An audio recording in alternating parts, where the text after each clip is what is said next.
All right, imagine, if you will, a project that has been fully sanded, free of blemishes, and completely assembled. Now imagine that, because that's probably not your project.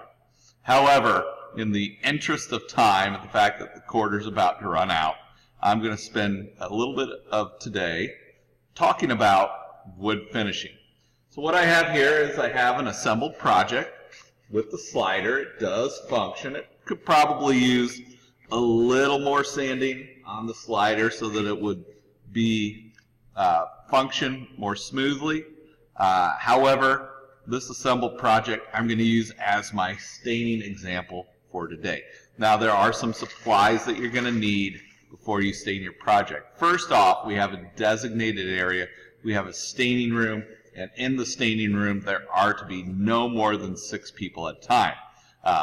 Couple reasons for that. It's a small room. There's not a lot of room in there. And if you're working with stain is exactly what it says it is. It will stain everything it comes in contact with. It'll stain your clothes, it'll stain your hands, it'll stain your arms, it'll stain your friends' clothes. So you need to have some supplies ready so you don't have any problems. You need some newspaper. There's plenty in there. You're going to need a few sheets of paper towels. Of course, you're going to need your project. You're going to need some lovely plastic gloves like the lunch ladies use in Lunch Lady Land. You're going to need a brush. You're going to need some Minwax dark walnut stain. That's what we're using. We're not using paint. We're not using clear coat. We're just using stain.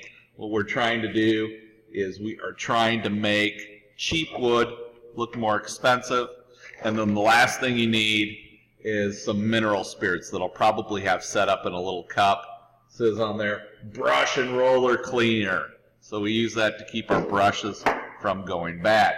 So I've kind of got this can stirred up here. I'm going to get this opened up and I'm going to get ready to stain this project. All right, so I have my can off to the side, my can of stain. Holy smokes, it's a brand new can. It's full.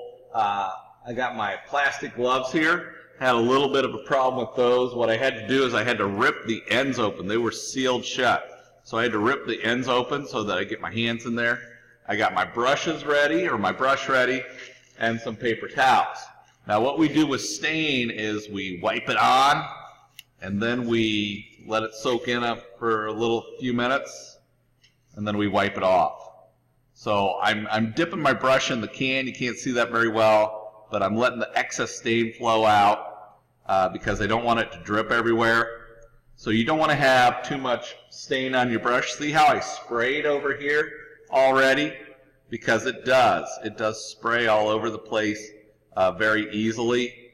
So you want to make sure that your brush is not oversaturated. Just dip it in the can, let it run off your brush, and then apply it to your project.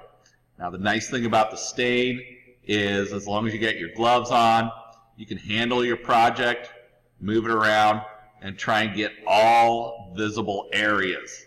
So I'm going to spend a few minutes applying some stain to this project, trying to get all visible areas covered, and then I'll talk about wiping the stain off. Okay, so I took a few minutes to completely coat my project. I wanted to make sure that I got all visible areas, so I got my gloves on. You can see that I can pick up my project. I can handle it. I'm looking around. I don't want to leave anything uncoated. I do want to make sure that I get one coat on there all at once. I don't want to partially stain it and then come back and stain the rest of it later. That is just something that you don't want to do. You're not going to get a smooth color out of it. But I have the whole project saturated, including the pegs. I made sure that my slider moves through. I tried to keep things on my newspaper. I may have splattered a little bit on my table, but if you're in the finishing room, you'll see that the whole thing is covered with newspaper and paper, so it's really set up better in there than it is for my camera. What I want to do now is I want to take my brush and I want to make sure that it's put in a little thing of mineral spirits. So you can't really see that I'm going to do that here, but that'll be set up in the finishing room. And then I'm going to take a paper towel after my project's set for a little bit, and I'm going to start wiping it off. Now this is like you're drying it off, but it's not going to be dry. It's still going to be damp. So even though you wipe it off, you don't want it to come in contact with your clothes yet. You'd want it to dry for at least 4 hours. 24 hours would be better, but they say, the manufacturer of the stain says that you can let it dry for 4 hours and then start applying a clear coat if you wanted to do that. We're not going to do clear coats. We're just going to stain it dark walnut. So that way it looks like we've taken an inexpensive piece of lumber and made it look more expensive, because the oak finish, or not the oak, but the walnut finish, is a more valuable finish than just pine. And so this helps you learn about finishing, helps you learn about making projects or making materials look like they're worth more than they really are. Once you have everything dried off, you want to make sure that you take these paper towels. There's a red trash can with a foot pedal in the finishing room. What you can do, you can put your paper towels in your gloves, take your gloves off, try not to touch any of that stain, and then make sure it goes in the red trash can, because the red trash can, it is a fire-safe trash can. The stain we're working with is flammable. That's why we have a special room to do it in. We don't want any sparks. We don't want any sparks from electric motors, like on machines around, anything like that. It is flammable. Now, in the finishing room, there are some lockers for the different class periods. They are labeled. Make sure that you put your project in the corresponding class period locker for safekeeping, and then you'll be ready to put your lid on next time.